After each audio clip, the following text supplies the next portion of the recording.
Hello, today we will discuss the purpose of communication and the barriers of communication. Now, first off, it is critical for someone to have good communication skills, particularly if they are looking for work, because communication is considered to be important in a 2011 survey, and although talents was ranked as number one among the criteria, communication skill is one of the aspects that a job candidate must possess.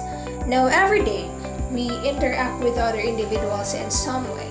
Conversation, facial expressions, and body language, or even social media and email. Communication is used to inform other people, and hence, there are different purposes of communication.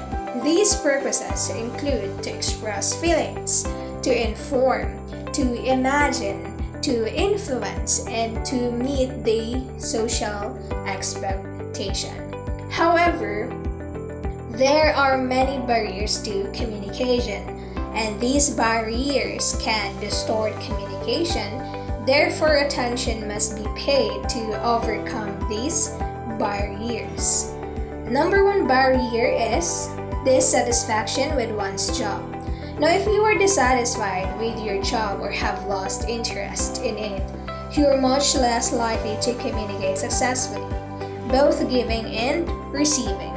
To put it in another way, your heart isn't in it, and this is likely the hardest obstacle to overcome since it requires a shift in mentality, which generally does not happen until an individual realizes. Next is inability to listen to others. Effective communication relies heavily on active listening. So you won't be able to engage with someone if you don't listen to them because you make assumptions about their needs based on your preconceptions rather than fact. Number 3, lack of transparency and trust. So when there is a lack of transparency and trust, it is incredibly difficult to express anything. So if your employees believe you're withholding information, they'll be worried, or some may speculate, and it will be more difficult for them to digest any attempts you make to connect with them.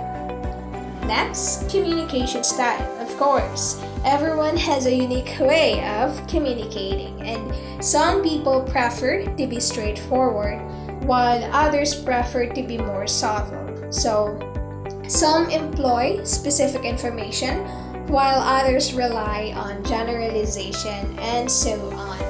Occasionally, one person's communication style is so ingrained that they find it difficult to communicate with others who use a different style.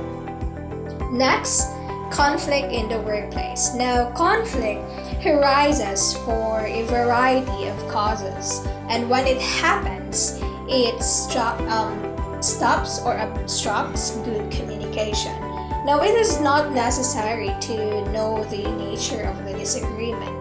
What matters is that you strive to address it, and when disagreement is not resolved, it escalates and individuals begin to take sides, obstructing, of course, efficient communication even more.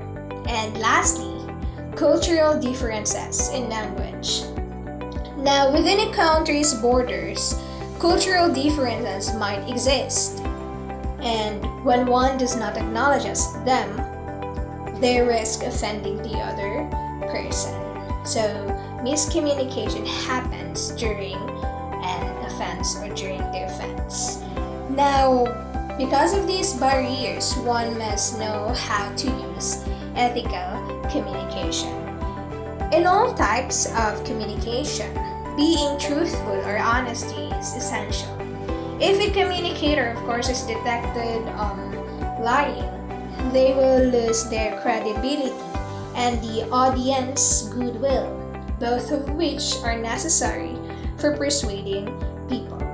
Next, show respect for the power of words because words carry so much weight and they are extremely powerful. They have the power to build or ruin careers, to start wars and bring peace among other things. For example, our government leaders, they meet to discuss peace discussions, so they do it with words. Next, invoke participatory democracy. Now, the speaker and the audience share responsibility for communication ethics. Speakers, for example, should put themselves in the shoes of their listeners to evaluate if they are treating them with respect as they would like to be treated. And ethical communicators build their presentations with cultural differences in mind, which entails being careful not to insult other people with their words. And our cultural practices and beliefs differ from one another, but we can be cautious and conscious of other people's culture without necessarily endorsing their customs. And lastly, treat people as ends, not means. So the speaker's goals should be in the best interest of the listener. So we should avoid influencing individuals in order to attain our goals. For example, there are TV hosts who, for the purpose of ratings, disgrace the person on national television. So the sender and the recipient of the message are both involved in communication. Hence, they must practice ethical communication. So indeed, there are many barriers to communication, and these may happen at any stage in the communication process. Hence, we must always use ethical communication as it enhances human worth and dignity by fostering truthfulness, fairness, responsibility, personal integrity, respect for self and others, because an ethical communication threatens the quality of communication and the well-being of individuals and the society in which we live. So that's all for today. Thank you for listening. Bye!